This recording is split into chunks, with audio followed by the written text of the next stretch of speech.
Hey guys, welcome to Wedding Tip Wednesday.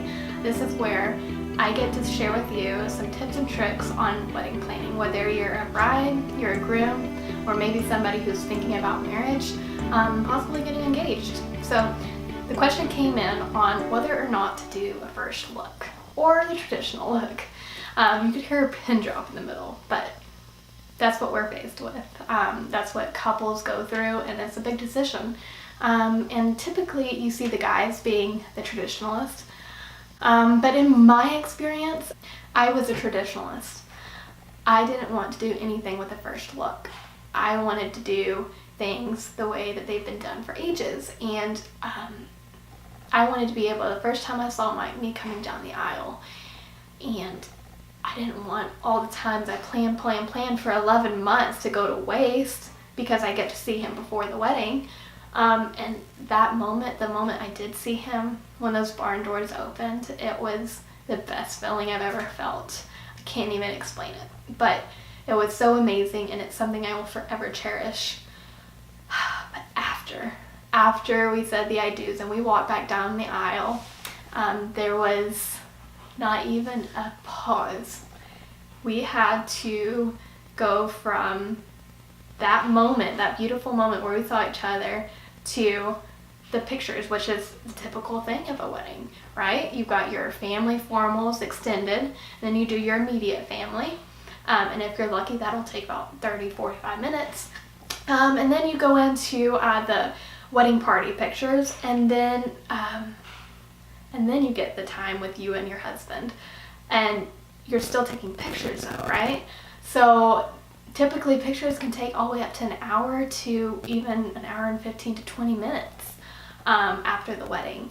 And then right after picture time, you go into the introductions of the wedding party, the introductions of the bride and groom, and it's just go after that. And for us, the first time we got to actually talk after the wedding by ourselves, just to each other, was when we were getting in the limo. I don't say any of this to discourage y'all, because a wedding is so much fun. I mean, you're there with your friends, your family, like the people that love you the most. So it's so great.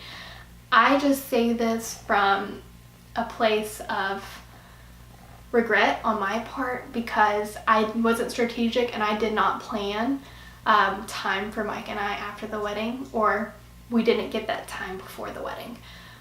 So here is a few tips on things that you can do in order to avoid this.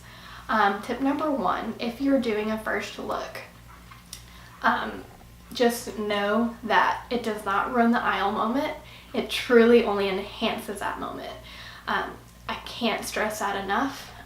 The couples who I have talked with who have done a first look say the exact same thing. They say the emotions are so great at the first look, and then after that, their nerves are calmed down a little bit, so then they can actually just look forward to the aisle moment, and then all the emotions come back during that moment as well.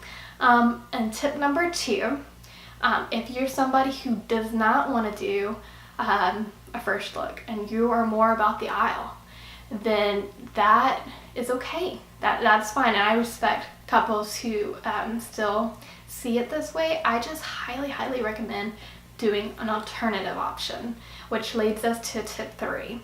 So tip three, there is many alternative options you can get creative with, and that is hide behind a door, like have a first touch, exchange your vows, do a prayer time, anything to just focus in on you two.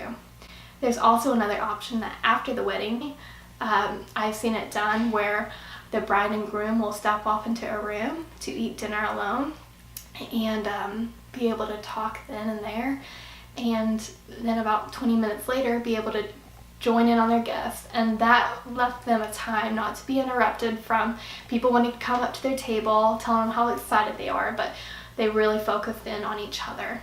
And so I hope these three tips will help you come to a better conclusion on what you need to do and what is authentic to you, because when it comes down to it, it's your story, and people will be telling you one thing to do or another thing to do, and they'll load you down with things on what you should do. But when it comes down to it, you're becoming one, and And why not practice marriage before you get married?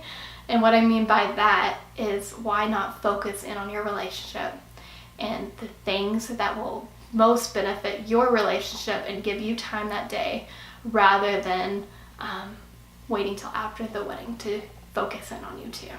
So I hope that helps you out any. You can read more about this on the blog, where I list the pros and the cons of all of these. And also, if you have any questions or you would like to see any other tips that you might struggle with, feel free to leave them in the comments or message me below. I would love to hear what questions you're faced with or issues that you need help on. So I'm looking forward to seeing you all next Wednesday. Have a great day.